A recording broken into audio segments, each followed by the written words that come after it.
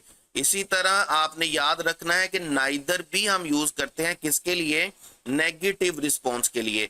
Negative response के लिए either भी यूज होता है और नाइदर भी यूज होता है। जैसे देखें, अगर आपसे कोई कहता है कि आई लाइक नॉवेल्स, आपने ये कहना है कि मैं भी नॉवेल्स को लाइक करता हूं या लाइक करती हूं, तो आप पॉजिटिव रिस्पॉन्स के लिए, पॉजिटिव स्टेटमेंट के बाद पॉजिटिव रिस्पॉन्स के लिए कौन सा वर्ड यूज करेंगे, टू।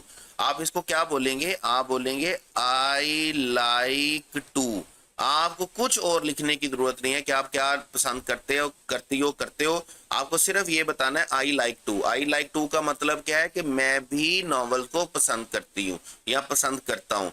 अगर आपने नेगेटिव स्टेटमेंट के बाद नेगेटिव रिस्पॉन्स देना है, जैसे अगर आपको किसी ने कहा कि आई डोंट लाइक नॉवेल्स, कि मैं नॉवल पसंद नहीं करता, और आपने आगे से ये कहना है कि मुझे भी नॉवल पसंद नहीं है, मैं भी नॉवल को पसंद नहीं करता, तो ऐसी सूरत में आप देख रहे होंगे नेगेटिव स्टेटमेंट है तो नेगेटिव रिस्पॉन्स देना आपने। तो ऐसी सूरत में या तो आप आइदर यूज करेंगे या नाइदर यूज करेंगे। अगर आप आइदर यूज करना चाहेंगे ना तो आपने याद रखना है आपका सेंटेंस होगा आई डोंट आइदर।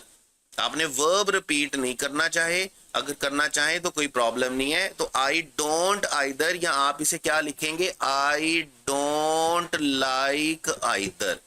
जब भी आप ऐसा लिखेंगे तो इसका मतलब क्या है कि यहां पर आइदर किस लिए यूज हो रहा है, नेगेटिव के लिए, कि मैं भी ये पसंद नहीं करता। और यहां पर आप देख रहे होंगे कि आइदर को सेंटेंस में कहां पर यूज किया जा रहा है, आइदर को सेंटेंस के लास्ट में यानी कि सेंटेंस के एंड पे यूज किया जा रहा है। जबकि नाइदर के साथ अगर आप ये एक्सप्रेशन लिखना चाहेंगे तो फिर आपको सेंटेंस नाइदर से स्टार्ट करना होगा और नाइदर के साथ आपको इन्वर्जन लिखनी होगी। इन्वर्जन का मतलब आपको क्या लिखना होगा, हेल्पिंग वर्ब पहले लिखना होगा और सब्जेक्ट बाद में। यानी कि अगर यही एक्सप्रेशन आप नाइदर के साथ बोलना चाहेंगे तो आप क्या बोलेंगे, नाइदर डू आई। आपको नाइदर से स्टार्ट करना है। नाइदर सेंटेंस में कहां पर आएगा, स्टार्ट में आएगा, और स्टार्ट के साथ ही आपको याद रखना है कि आपने इसके बाद क्या लिखनी है, इन्वर्जन लिखनी है। इन्वर्जन का मतलब क्या है कि आपने पहले हेल्पिंग वर्ब लिखना है और फिर उसके बाद आपने क्या लिखना है, सब्जेक्ट लिखना है। तो आप अगर आइदर के साथ लिखना चाहेंगे तो आप लिखेंगे आई डोंट आइदर, और अगर आप नाइदर के साथ लिखना चाहेंगे तो आप लिखेंगे नाइदर डू आई। तो नाइदर पर सेंटेंस आपने कभी खत्म नहीं करना, ये याद रखिएगा। तो ये तीन एक्सप्रेशन आपने याद रखने हैं, टू है, आइदर है और नाइदर। अब हम अपने ऑप्शन पे क्वेश्चन पे वापस आते हैं, आई डिड नॉट। अब पहली बात तो ये है कि यहाँ पर बात किस में चल रही है, पास्ट में चल रही है, तो बात हमारी पास्ट में ही रहेगी। तो पास्ट में रहने की वजह से हमारे जो दो प्रेजेंट वाले ऑप्शन है वो तो वैसे ही गलत हो जाते हैं, हमारे पास अल्फा और डेल्टा। अब शी नाइदर डिड या नाइदर डिड शी, ये मैंने अभी आपको बताया कि जब आप नेगेटिव स्टेटमेंट के बाद नेगेटिव रिस्पॉन्स देंगे, आप नाइदर के साथ जब लिखेंगे तो नाइदर सेंटेंस के स्टार्ट में आएगा, उसके बाद हेल्पिंग वर्ब आएगा और उसके बाद आपके पास सब्जेक्ट आएगा, यानी कि आपको इन्वर्जन लिखनी है। तो आपका सेंटेंस जो चलेगा वो क्या चलेगा, neither did she neither did नहीं होगा। और अगर आप इसी बात को आइदर के साथ लिखना चाहेंगे तो आइदर के साथ आप कैसे लिख सकते हैं, आप लिखेंगे शी डिडंट आइदर। आइदर लिखना है तो फिर आपका सेंटेंस क्या होना चाहिए, नेगेटिव होना चाहिए, और आइदर का वर्ड कहां पर आना चाहिए, लास्ट में आना चाहिए। नाइदर के साथ आपने सेंटेंस को नेगेटिव नहीं बनाना, नहीं तो वो डबल नेगेटिव का रूल आ जाएगा। तो करेक्ट ऑप्शन यहां पर बेटे आपके पास कौन सा चलेगा, चार्ली। उसके बाद हमारे पास क्वेश्चन 144, और 144 हमारा सेंटेंस स्टार्ट होता है ओनली आफ्टर के साथ। इन्वर्जन के रूल्स में मैंने आपको बताया था कि हमारे पास कुछ वर्ड्स हैं, जैसे हमारे पास वर्ड है only then, only later, only in, only twice, never, rarely, seldom, at no time, not once, on no account, under no circumstances.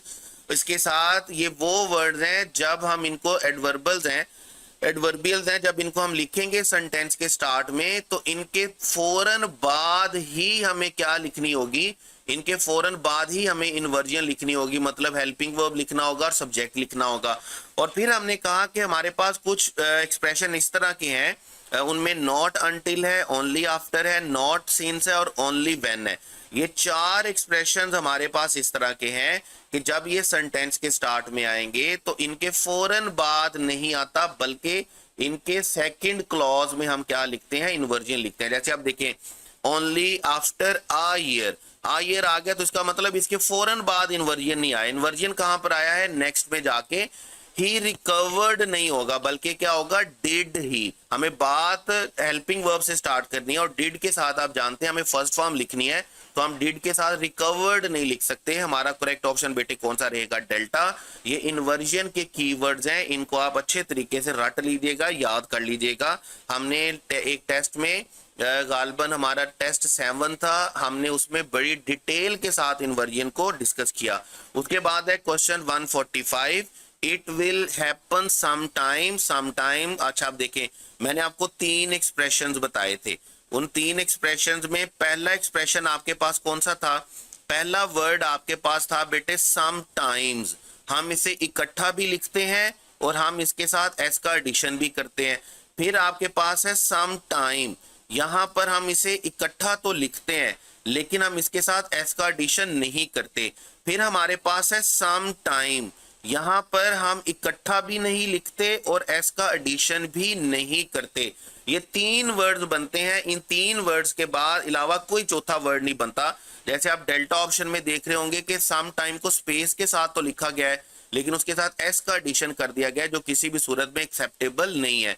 अब जब आप लिखेंगे ना सम टाइम्स, तो इसका मतलब हमारे पास क्या होता है, ऑफन, बाज औकात, जिसको आप क्या बोलते हैं, अक्सर औकात। ठीक है, ये इंडेफिनिट फ्रीक्वेंसी के तौर पर यूज होता है कि कभी कभार, बाज औकात के लिए हम कौन सा वर्ड यूज करते हैं, सम टाइम्स। और जब आप विदाउट एस लिखेंगे, इकट्ठा लिखेंगे सम टाइम को, तो ये इंडेफिनिट फ्यूचर के लिए यूज होता है कि कभी हम ऐसा जरूर करेंगे, कभी ऐसा जरूर होगा, कभी ऐसा होगा। तो ऐसी सेंस में हमें कौन सा वर्ड लिखना होता है, ऐसी सूरत में हमें लिखना होता है सम टाइम, जो इकट्ठा तो है लेकिन उसके साथ एस का एडिशन नहीं है। और जब आप स्पेस वाला सम टाइम लिखेंगे जिसके साथ एस का एडिशन भी नहीं है, तो इसका मतलब हमारे पास होता है ड्यूरेशन। ड्यूरेशन का मतलब हमारे पास क्या होता है, जब हमने कहना हो थोड़ी देर, जैसे मैं कहता हूं कि मैं थोड़ी देर से इंतजार कर रहा हूं, तो मैं सेंटेंस क्या बनाऊंगा, I have been waiting for some time. और यहाँ पे जो सम टाइम आएगा वो स्पेस वाला आएगा, विदाउट एस वाला आएगा। तो अब अगर हम अपने सेंटेंस को देखें, it will happen some time and somewhere. It will happen का मतलब हमारे पास क्या है कि ये जरूर वाकया होगा कभी कहीं। अब कभी कहीं का मतलब हमें यहाँ पर जो वर्ड चाहिए वो ड्यूरेशन वाला नहीं चाहिए, वो कभी कभार वाला, बाजुकात वाला नहीं चाहिए। यहाँ पर हमें कौन सा वर्ड चाहिए, सम टाइम। जैसे मैंने अभी आपको बताया, ये सम टाइम किस वर्ड, किस टाइम के लिए यूज होता है, ये इंडेफिनेट फ्यूचर के लिए यूज होता है, जब हमने कहना हो कि कभी ऐसा जरूर होगा, कभी ऐसा देखेंगे। तो करेक्ट ऑप्शन बेटे हमारे पास कौन सा चलेगा, अल्फा। उसके बाद है हमारे पास क्वेश्चन 146, लिटल डैट। अच्छा, अब यहाँ पे मैं 2 रूल्स आपको बता रहा हूँ। पहला रूल तो ये है कि हमने लिटल, आ लिटल, दा लिटल, ये इससे पहले वाले टेस्ट में भी डिटेल से पढ़ा। बहुत सारे बच्चों के मैसेजेस आए हुए थे कि सर इसको ना आर्टिकल के साथ जरा समझा दीगा, तो इसलिए ये क्वेश्चन डाला गया आपके पास। अब देखें, जब आप लिखेंगे ना लिटल, तो लिटल का तो वर्ड याद रखिएगा, लिटल का तो मतलब क्या होता है, near to nothing. Near to nothing का मतलब क्या है कि ना होने के बराबर होना। जब आप कहते हो कि कोई चीज नहीं है, तो इसका मतलब है हम कौन सा वर्ड यूज करेंगे, लिटल। जैसे यहाँ पे लिखा हुआ है, little that Abdul Rahman did for me. इसका मतलब है अब्दुल रहमान ने मेरे लिए कुछ नहीं किया है। अगर मैं लिटल का वर्ड यूज करूंगा ना, इसका मतलब अब्दुल रहमान ने मेरे लिए कुछ भी नहीं किया है। तो हमें यहाँ पे निगेशन में नहीं जाना, क्योंकि आगे क्या लिखा हुआ है, इज अनफॉरगेटेबल, वो भूलने वाला नहीं है। मतलब मुझे याद रहेगा, मैं कभी उसको भूलूंगा नहीं, जो अब्दुल रहमान ने मेरी हेल्प की, सपोर्ट की, मदद की, जो भी किया उसने। तो यहाँ पर हम लिटल का वर्ड यूज नहीं करेंगे, क्योंकि लिटल का वर्ड अगर हम यूज करेंगे तो इसका मतलब है कि उसने मेरे लिए कोई हेल्प नहीं की है। अच्छा, उसके बाद हम आगे चलेंगे तो एन लिटल या आ लिटल। अब एन लिटल, आ लिटल, दा लिटल, इस क्वेश्चन में जो मैं आपको रूल समझाने वाला हूँ वो मैं आपको समझाने वाला हूँ रिलेटिव केस के साथ आर्टिकल का रूल। ये याद रखिएगा, जब रिलेटिव प्रोनाउन आ जाता है तो फिर हम पर फर्ज होता है कि हमने क्या लिखना होता है, डेफिनेट आर्टिकल लिखना होता है।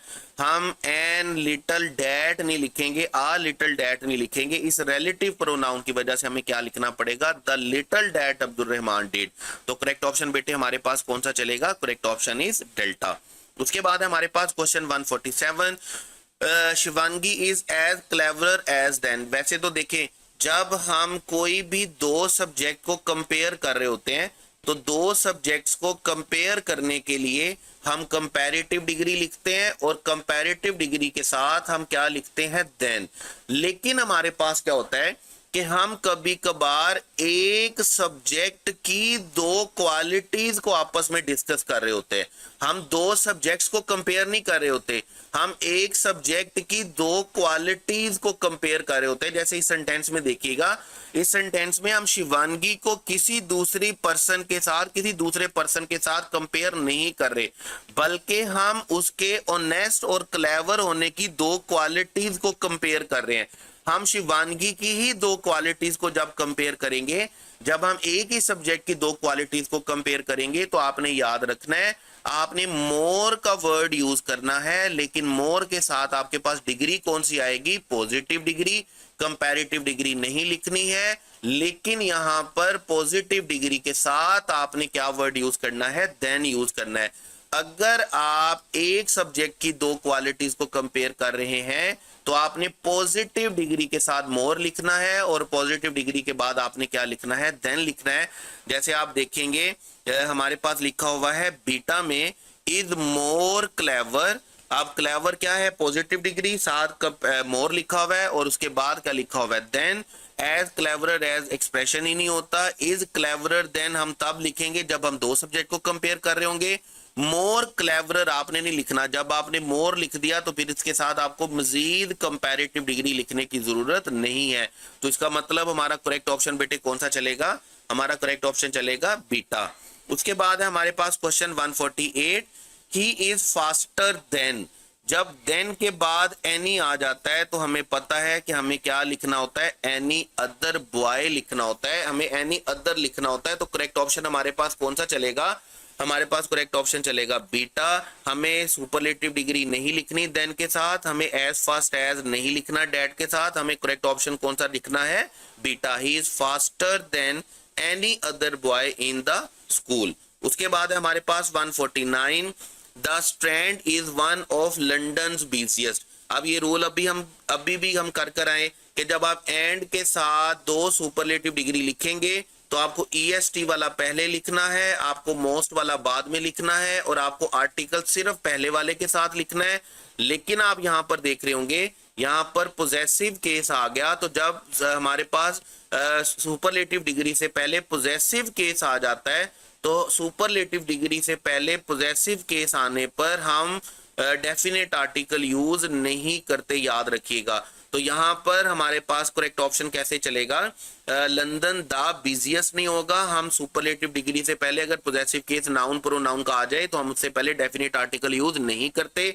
सेकंड वन के साथ हम डेफिनेट आर्टिकल यूज नहीं करते, इसका मतलब हमारा बीटा ऑप्शन भी गलत होगा।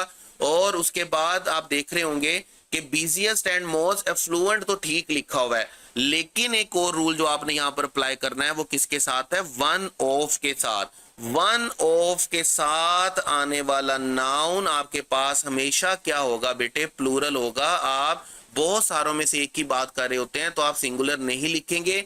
जैसे यहाँ पर हम वन ऑफ स्ट्रीट नहीं लिखेंगे, बल्कि हम यहाँ पर क्या लिखेंगे, वन ऑफ स्ट्रीट्स लिखेंगे। तो करेक्ट ऑप्शन बेटे हमारे पास कौन सा चलेगा, करेक्ट ऑप्शन इज डेल्टा। तो दो रूल आपने यहाँ पर देखने हैं, एक सुपरलेटिव डिग्री का आर्टिकल के साथ और एक आपने देखना है वन ऑफ का सिंगुलर और प्लूरल के साथ। उसके बाद हमारे पास 150, Sean want discuss his personal life with dash. अब देखें ये भी हम बात कर चुके, हमने बड़ा डिटेल के साथ इसको डिस्कस किया था कि तीन एक्सप्रेशन है हमारे पास, सम है, एनी है और नो है। एफर्मेटिव सेंटेंस के साथ हमने क्या यूज करना है, सम। नेगेटिव के साथ हमने क्या यूज करना है, एनी, अगर हमारा सेंटेंस नेगेटिव है। और अगेन अगर हम नो यूज करना चाहेंगे तो हमारा सेंटेंस क्या होना चाहिए, एफर्मेटिव होना चाहिए। अगर हम नेगेटिव के साथ नो का कोई एक्सप्रेशन यूज करेंगे तो इसका मतलब क्या है, हम डबल नेगेटिव का एरर कर रहे हैं। और ये रूल सिर्फ सम, एनी और नो वाले वर्ड्स के साथ नहीं है, ये इनके साथ बनने वाले हर वर्ड के साथ है। जैसे हम इनके साथ बॉडी का वर्ड लगाते हैं तो समबॉडी बनता है, एनीबॉडी बनता है, नोबॉडी बनता है। जैसे हम इनके साथ वेयर का वर्ड लगाते हैं तो समवेयर बनता है, एनीवेयर बनता है, नोवेयर बनता है। जैसे हम इनके साथ थिंग का वर्ड लगाते हैं तो हमारे पास समथिंग, एनीथिंग, नो, नथिंग बनता है। इसी तरह हम वन का वर्ड लगाते हैं तो हमारे पास समवन, एनीवन और नो वन का वर्ड बनता है। तो ये याद रखिएगा, ये रूल सिर्फ और सिर्फ सम, एनी और नो के वर्ड के लिए नहीं है। अब यहाँ पर आप देख रहे होंगे अल्फा, बीटा, चार्ली, डेल्टा, चारों ऑप्शन में हमारे पास सेंटेंस क्या दिया हुआ है, नेगेटिव दिया हुआ है। जब एक नेगेटिव दिया हुआ है तो हम सेकंड नेगेटिव इसके साथ नहीं लिखेंगे, इसका मतलब हमारा डेल्टा ऑप्शन क्या हो जाएगा, गलत। उसके बाद आप देख रहे होंगे नोबडी, अगेन हमारे पास नेगेटिव आ गया तो हम नेगेटिव के साथ नेगेटिव नहीं लिखेंगे, क्योंकि अगर हम नेगेटिव के साथ नेगेटिव लिखेंगे तो इसका मतलब हम मैथ के बेसिक रूल को क्या कर रहे होते हैं, वायलेट कर रहे होते हैं कि माइनस माइनस हमारे पास क्या होता है, प्लस होता है। तो हम दो नेगेटिव इकट्ठा नहीं लिखेंगे। और दूसरी बात, जहां पर नेगेटिव एक्सप्रेशन आ जाएगा, नेगेटिव के साथ हमें सम का एक्सप्रेशन नहीं लिखना, क्योंकि सम का एक्सप्रेशन हमें किन सेंटेंसेस के साथ लिखना होता है बेटे, हमें एफर्मेटिव सेंटेंसेस के साथ लिखना होता है। तो करेक्ट ऑप्शन बेटे हमारे पास कौन सा चलेगा, करेक्ट ऑप्शन इज चार्ली। उसके बाद है हमारे पास क्वेश्चन 151, नो सूनर। अब जहां पर नो सूनर आ गया तो नो सूनर के लिए मैंने आपको क्या बताया था, आपको 2-3 बातें याद रखनी है। नंबर 1 तो आपको ये याद रखना है कि आपने नो सूनर के बाद, नो सूनर के साथ आपको जो पॉइंट्स याद रखने हैं, मैं आपको पॉइंट्स की सूरत में लिख देता हूं। नंबर 1 आपको याद रखना है कि आपने इसके बाद क्या लिखनी है, इन्वर्जन लिखनी है। इन्वर्जन का मतलब क्या है कि आपने इसके बाद क्या लिखना है, पहले हेल्पिंग वर्ब लिखना है और उसके बाद सब्जेक्ट लिखना है। जैसे अगर आप देख रहे होंगे बीटा और डेल्टा में no sooner I had, no sooner I had, तो ये किसी सूरत भी हमारे पास एक्सेप्टेबल नहीं है। नो सूनर के बाद हैड आएगा। उसके बाद सेकंड मैंने आपको क्या कहा था कि नो सूनर के साथ आपको जो टेंसेस लिखने हैं वो आपने या तो पास्ट परफेक्ट लिखना है या आपने पास्ट इंडेफिनिट लिखना है फर्स्ट क्लॉज के लिए। ठीक है, पास्ट परफेक्ट लिखना है या पास्ट इंडेफिनिट लिखना है। जैसे यहाँ पर आप देख रहे होंगे कि हैड के साथ थर्ड फॉर्म लिखी गई है, अल्फा में भी और चार्ली में भी, इसका मतलब पास्ट परफेक्ट लिखा हुआ है। तीसरी बात आपने याद रखनी है कि नो सूनर के साथ आपने किसका पेयर बनाना होता है, कोरिलेटिव कंजंक्शन बनाना होता है देन का। जैसे यहाँ पर आप देख रहे होंगे कि चारों सेंटेंसेस में क्या लिखा गया, नो सूनर के साथ देन लिखा गया है। उसके बाद आखिरी बात आपने याद रखनी है कि सेकंड क्लॉज के लिए आपको कौन सा टेंस लिखना होता है बेटे, सेकंड क्लॉज के लिए आपको पास्ट इंडेफिनिट टेंस लिखना होता है। तो यहां पर हम पास्ट इंडेफिनिट अगर आप अल्फा और चार्ली में से देखेंगे तो आई ओपनड पास्ट इंडेफिनिट है, जबकि चार्ली में आई ओपन लिखा हुआ है, जो किसी भी सूरत भी एक्सेप्टेबल नहीं है। तो करेक्ट ऑप्शन बेटे हमारे पास कौन सा चलेगा, अल्फा। ये 4 पॉइंट्स आपने याद रखने हैं किसके लिए, नो सूनर की सूरत में। उसके बाद हमारे पास है question 152, Harry brown is a great orator and dash politician. अच्छा आप देखें, जब हम एक पर्सन की बात करें ना, इसका मतलब वो ओरेटर भी है और पॉलिटिशियन भी है। तो जब हम एक पर्सन की बात कर रहे होते हैं तो हम दो के साथ अलहदा से आर्टिकल या एडजेक्टिव यूज नहीं करते। तो इसका मतलब यहाँ पर हमारे पास कोई आर्टिकल यूज नहीं होगा। करेक्ट ऑप्शन हमारे पास कौन सा चलेगा, डेल्टा। जैसे फर्ज करें अगर मैं बोलता हूँ ना a singer and a dancer, बल्कि ये हमारे लास्ट वाले टेस्ट में मौजूद भी था क्वेश्चन, हमारे पास क्या था, I think so a juggler and conjurer, इस तरह करके हमारे पास एक क्वेश्चन था। अगर मैं बोलता हूँ आ सिंगर एंड आ डांसर, तो इसका मतलब I am talking about 2 persons. लेकिन अगर मैं बोलता हूँ आ सिंगर एंड डांसर, तो इसका मतलब I am talking about 1 person, जो सिंगर भी है और डांसर भी है। तो यहाँ पर हमें यहाँ पर कोई भी आर्टिकल लिखने की जरूरत नहीं है, क्योंकि हम हैरी ब्राउन की बात कर रहे हैं, सिंगुलर की बात कर रहे हैं। उसके बाद हमारे पास 153, डैश मून। जितने भी हेवनली ऑब्जेक्ट्स हैं, यूनिक ऑब्जेक्ट्स हैं, हम उनके साथ दा यूज करते हैं। तो इस वजह से मून के साथ भी दा आएगा और सन के साथ भी दा आएगा। लाइट के साथ हमें डेफिनेट आर्टिकल लिखने की जरूरत नहीं है। तो हमारा सेंटेंस चलेगा the moon has no light, it is bright because the sun shines on it. Correct option हमारे पास बेटे कौन सा चलेगा, करेक्ट ऑप्शन हमारे पास चलेगा अल्फा, जहां पर पहला दा आएगा, फिर नो आर्टिकल आएगा और अगेन दा आएगा। करेक्ट ऑप्शन हमारे पास कौन सा रहेगा, अल्फा। उसके बाद है हमारे पास क्वेश्चन 154, जब भी हम किसी रिवर की बात करेंगे, किसी सी की बात करेंगे, किसी पैसिफिक की बात करेंगे, किसी ओशन की बात करेंगे, तो हमने उससे पहले क्या लिखना होता है, डेफिनेट आर्टिकल लिखना होता है। तो इसका मतलब यहाँ पर डेफिनेट आर्टिकल आएगा, हम इसे लिखेंगे द पोटोमैक रिवर। उसके बाद है इन डिस्ट्रिक्ट ऑफ, फिर मैंने आपको क्या कहा था, ऑफ का रूल याद रखिएगा। जब दो नाउन्स को कंबाइन किया जाएगा ऑफ के साथ, तो फर्स्ट वन को स्पेसिफाई करने के लिए हमें क्या लिखना होगा, दा लिखना होगा। तो करेक्ट ऑप्शन बेटे हमारे पास कौन सा चलेगा, बीटा। उसके बाद हमारे पास क्वेश्चन 155, इटली इज इन। जब भी आपने डायरेक्शन लिखनी होती है तो डायरेक्शन के साथ बेटे आपको क्या लिखना होता है, दा। ये जो जनरल रूल्स है ना आपके पास डेफिनेट आर्टिकल के, इनको रट्टा एक दफा जरूर मार लीजिएगा। जैसे हमारे पास अभी एक आधे साल पहले ही क्वेश्चन आया कि म्यूजिकल इंस्ट्रूमेंट से पहले हमने क्या लिखना होता है, दा। जैसे अभी हम बात भी कर रहे थे इससे पहले वाले क्वेश्चन में गालबन के रिवर, सी, ओशन और पैसिफिक के साथ हमें क्या लिखना होता है, दा लिखना होता है। इसी तरह हमने क्या कहा कि कोई भी ऐसी कंट्री जो प्लूरल फॉर्म में लिखी जाए, इसके अलावा जिसका एब्रीवेशन लिखा जाए, या इसके अलावा कोई भी ऐसा कंट्री नेम जिसके अंदर यूनाइटेड या किंगडम का वर्ड आता है, तो ऐसे सारे कंट्री नेम से पहले हमें क्या लिखना होगा, दा लिखना होगा। फिर हमने कहा जितने भी हमारे पास डायरेक्शंस हैं उनसे पहले हमें दा लिखना है। हमें टाइम से पहले, प्रेजेंट, पास्ट, फ्यूचर से पहले दा लिखना है। हमें किसी भी न्यूज़पेपर से पहले दा लिखना है, जबकि डॉन से पहले हमें दा नहीं लिखना। हमें किसी सिंगल माउंटेन के नाम से पहले दा नहीं लिखना, लेकिन माउंटेन रेंज से पहले हमें दा जरूर लिखना है। तो आपके पास काफी सारे कोई भी नोट्स आपके पास जो अवेलेबल हैं, अगर अवेलेबल नहीं है तो मुझे बता दीजिएगा, मैं आपको सेंड कर दूंगा पीडीएफ में, मुझे मैसेज कर लीजिएगा। और मैसेज करने के लिए मेरा नंबर याद रखिएगा 030725000285। आप मुझे डायरेक्ट मैसेज कर लिया करें, मैं आपको पीडीएफ सेंड कर दूंगा इंग्लिश का, जिसमें आर्टिकल के रूल्स लिखे हुए हैं सारे।